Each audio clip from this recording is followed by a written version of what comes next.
Kadapa RIMS ఆసుపత్రిలో చికిత్స పొందుతున్న గాలివీడు ఎంపీడీఓ జవహర్ బాబును డిప్యూటీ సీఎం పవన్ కళ్యాణ్ పరామర్శించారు. ఆయన ఆరోగ్య పరిస్థితి గురించి వైద్యులను అడిగి తెలుసుకున్నారు. బాధితుడికి అండగా ఉంటామని హామీ ఇచ్చారు. అనంతరం పవన్ మీడియాతో మాట్లాడారు.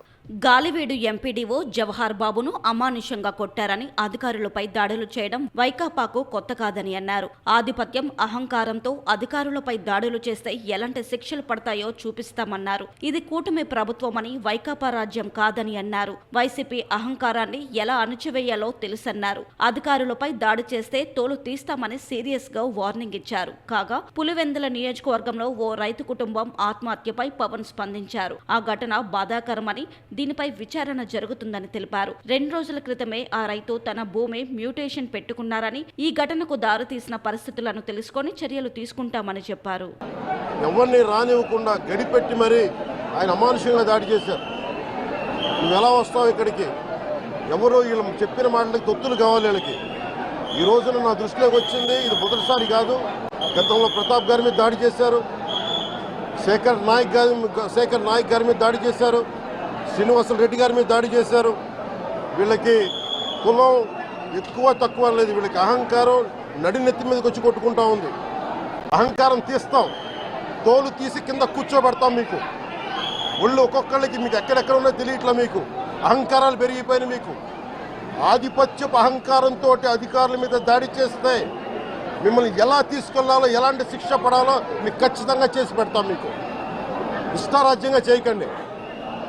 అహంకారంతో నడినెత్తి మీద కళ్ళు నెత్తికెక్కాయి. మీకు ఈ ప్రభుత్వం చాలా త్రికరణ శుద్ధిగా అందరం కూర్చొని మేము కలిసికట్టుగా ఉన్నాం. ఇక్కడ ఇది కూటమి ప్రభుత్వం, ఇది వైసీపీ ప్రభుత్వం కాదు. ఇది ఇష్టారాజ్యంగా మీరు చేస్తారంటే కామ్గా కూర్చునే ప్రభుత్వం కాదు.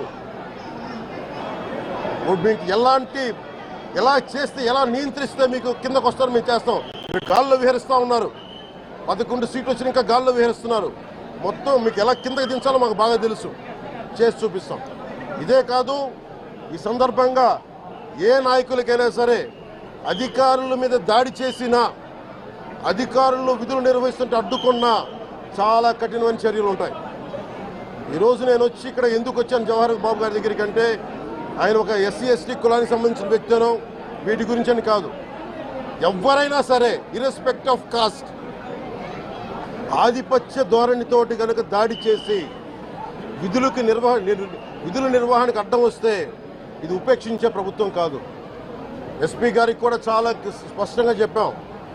వారికి ఎవరైతే తప్పించుకొని తిరిగారు ఇంకో 9 మంది, వారిని కూడా పట్టుకోమని చెప్పాం. వారికి తగిన విధంగా కౌన్సిలింగ్ చేయాలి, అలాగే కఠినమైన శిక్షలు పడాలి. మీరు లాయర్లు అయి ఉండొచ్చు గతంలో, మీ చట్టాలు కానీ, మీ గతంలో మీ అధికారాలు కానీ ఏవి మిమ్మల్ని రక్షించలేదు, మీరు గుర్తుపెట్టుకోండి. అలాగే ఈ విషయంలో ప్రజలకు కూడా చెప్తా ఉన్నాను, యువతకు కూడా చెప్తున్నాను, ప్రత్యేకించి రాయలసీమ యువతకు కూడా చెప్తున్నాను, మహిళలకు కూడా చెప్తున్నాను, మీరు దయచేసి భయపడకండి. ఈరోజు జవహర్ బాబు గారి భార్య భయపడతా ఉన్నారు. మీరు మాట్లాడితే కూర్చొని వాళ్ళ నాయకుడు కూడా మీరు కూర్చొని ముందు ఇవి కరెక్ట్ చేయండి, ఇలాంటివి కరెక్ట్ చేయండి, మీ పార్టీ వర్గాలను మీరు నియంత్రించుకోండి. 11 సీట్లు వచ్చినా ఇంకా మీరు దాడులు చేస్తూ ఉంటే మటుకు ఉపేక్షించే ప్రభుత్వం కాదు ఇది.